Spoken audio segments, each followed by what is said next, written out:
Brendan Kelly, columnist at the Montreal Gazette, is on the line. Brendan, welcome back to the program. Thanks for the invite, Elias. We always have fun on air. We make good radio, don't we? We do. We make our fun.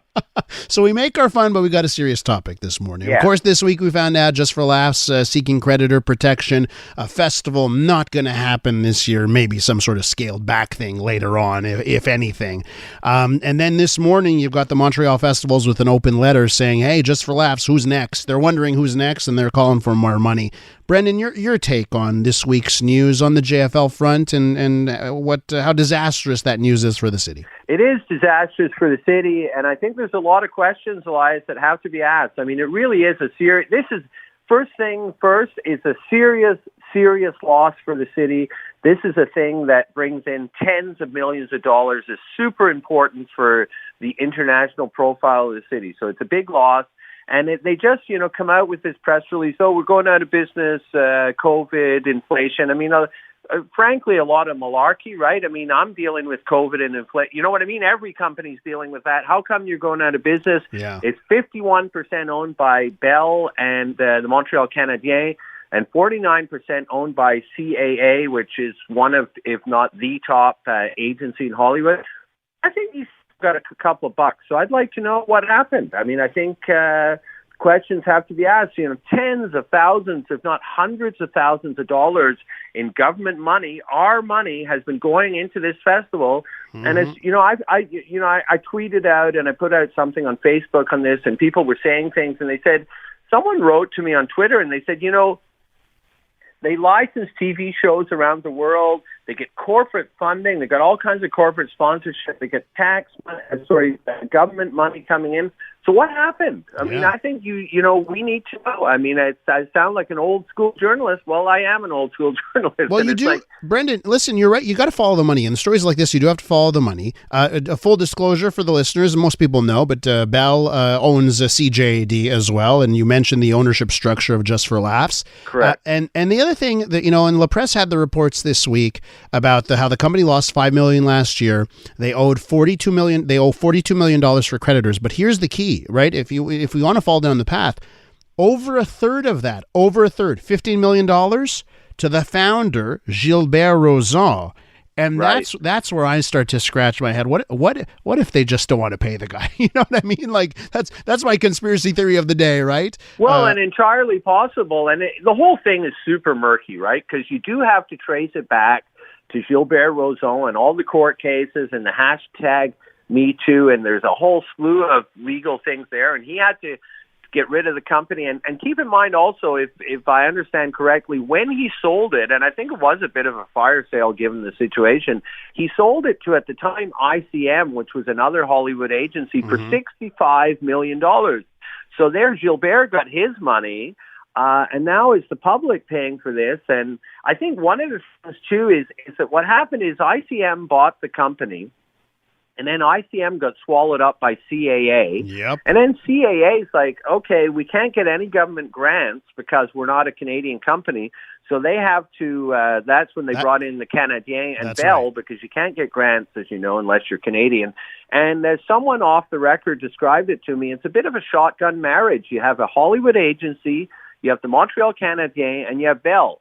Now, Bell and the Canadien obviously in business together, but it's a kind of three-headed monster that, were they getting along that well? Who knows? But I do think that, with those three entities, they should have to explain themselves. I mean, they're not going to. I mean, I'm just, talking for the sake of talking, because we all know how bankruptcy proceedings go. They're going to, seek creditor protection and then come back in another form and write off a bunch of their debts, presumably. I mean, it's all legal and companies do it all the time.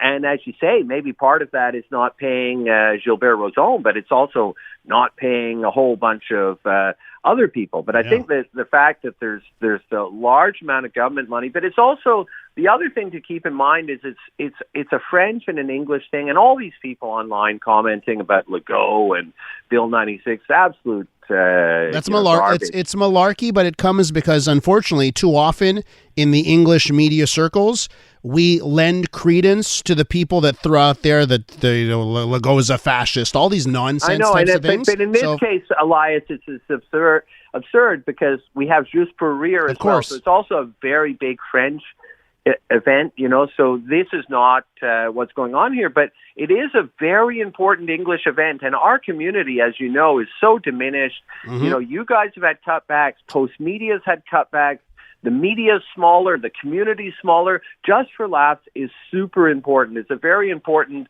showcase for Montreal comedy, but also bringing international comics here. And it is the Just for Laughs part is in English. So like the fact that this is being diminished and maybe disappearing is really bad news. And I think we need to know why this is happening. And it really is like it come out like a couple of days ago, and it's still super unclear to me, at least, why this is like, to me, part of the thing is, how is it that with those three people, Bell, the Canadien, and CAA, that they couldn't do like 2-week festival that's like 1-2, you know what I mean? Yeah, like and the fact, listen, Brendan, this is a successful festival, and let me throw this other thing out there, right? When it comes to the management of the company, and we talked about Gilbert Rozon, right?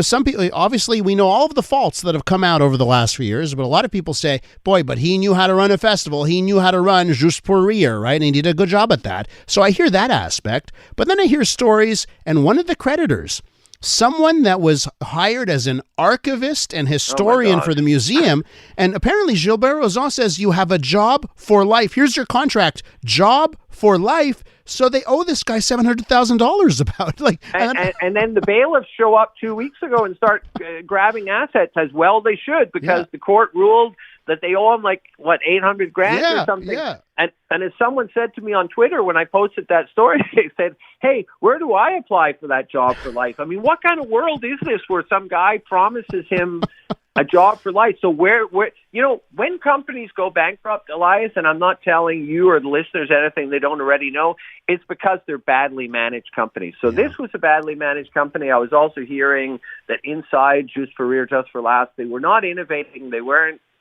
you got to change. The world's changing really quick. Were they not changing fast enough? Clearly, you're not being well managed if you're going bankrupt with a thing where you sell TV shows around the world, where you have a very successful festival. Look, everything's tougher than it was, but in a day like today, right? One of the things you got to be firing on all cylinders, and I wonder about monetizing the content that they own. Where was that mix? And I followed them on the social media channels. I didn't see that monetization happening necessarily, but maybe I'm not seeing everything on the TikTok, on the Instagram side. And also, I've been writing about this for decades, is all of those things like Spectra, which was eventually bought by the Canadien and is the Jazz Festival and the Francophonie and all that.